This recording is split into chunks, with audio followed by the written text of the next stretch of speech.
Welcome to this episode on the series Road to Ironman. Today I'm sharing 10 lessons and practical tips on training for an Ironman. For those new to this series, I'm sharing my experiences of getting from untrained with no experience in swimming, running or cycling to Ironman ready. If you haven't seen this video yet, check it out in the description. I hope by now you've started and are ready for the next step, training. The Trainingsplan. A lot of people hire a coach for them to make a Trainingsplan and get going. That is the best approach to get a customized program for the best results, but it's not a necessity. I've made my own trainings program based on a trainings program from a friend and on YouTube. In this video, I'll share my program, how to build up, and 10 lessons and practical tips I wish I knew before I started. Number 1. Heart rate zones. One important aspect before getting into the details of a trainings program is understanding heart rate zones.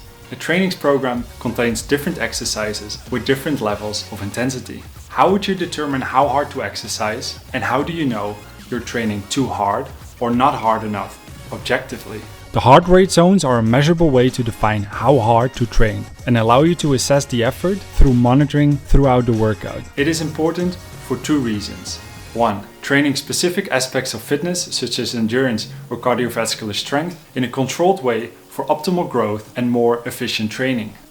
And 2. Preventing fatigue and overtraining as workload increases. But what are heart rate zones? You can get a professional measurement done to define your heart rate zones, or you could use a standard concept of maximum heart rate using a formula. I'll provide a link in the description below.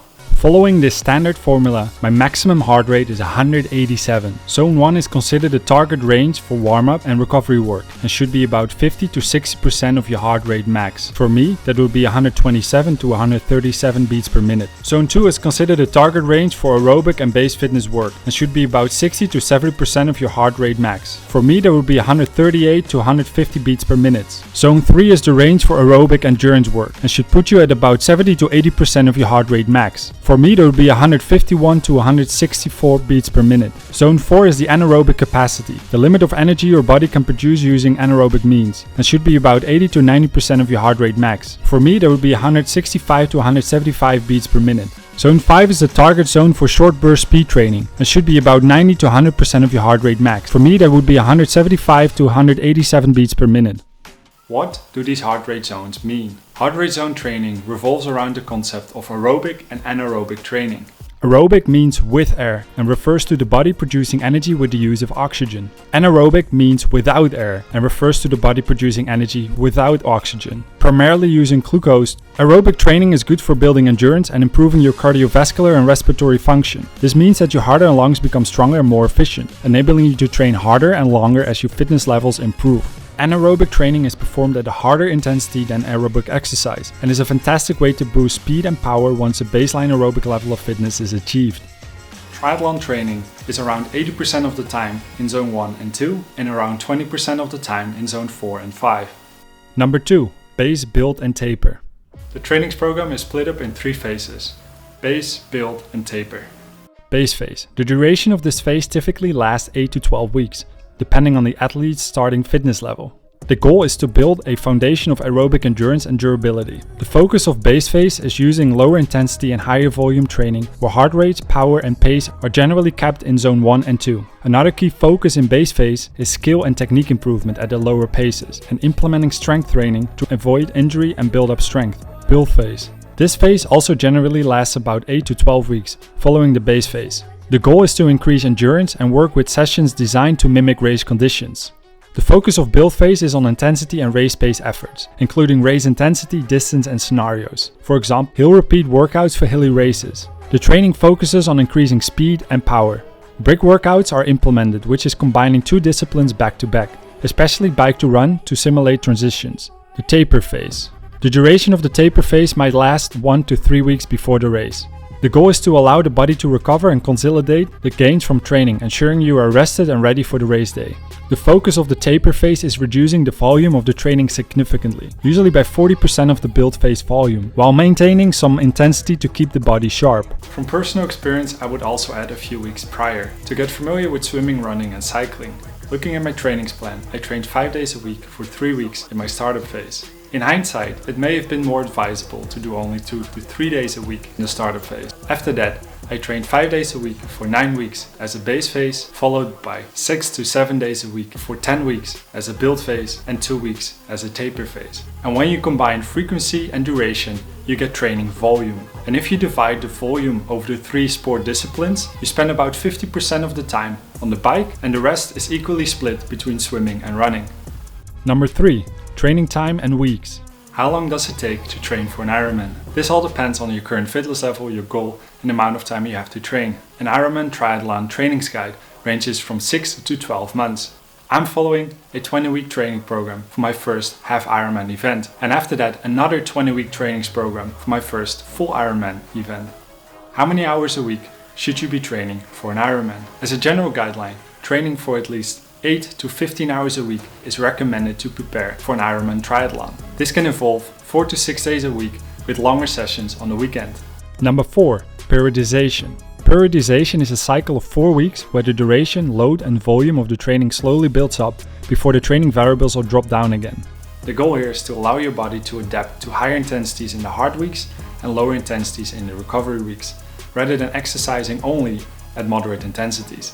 This not only prevents overtraining and decreases the risk of injury, it also deals with plateauing, which flattens the progress of training. Number 5. Pitfalls. Based on my 17 weeks of training so far, there are a few pitfalls from the start that I would like to share. First is going too hard from the start. I got too excited and I increased the duration, load and intensity too quickly. I got issues with my IT band, which prevented me from running for 1 month. The lesson here is to trust the process that the slow pace in the beginning will pay off over time. Second is focusing too much on fitness level and not enough on technique and form in the beginning. As the pace should be low in the beginning, it is an ideal time to craft your technique and form. This is also part of the base phase, as technique in running prevents injuries and technique in swimming dictates speed. Third, strength training is not valued enough in base training. This builds the foundation for everything that follows and is particularly important for muscle groups like core, glutes and legs. Number 6. Race pace weeks.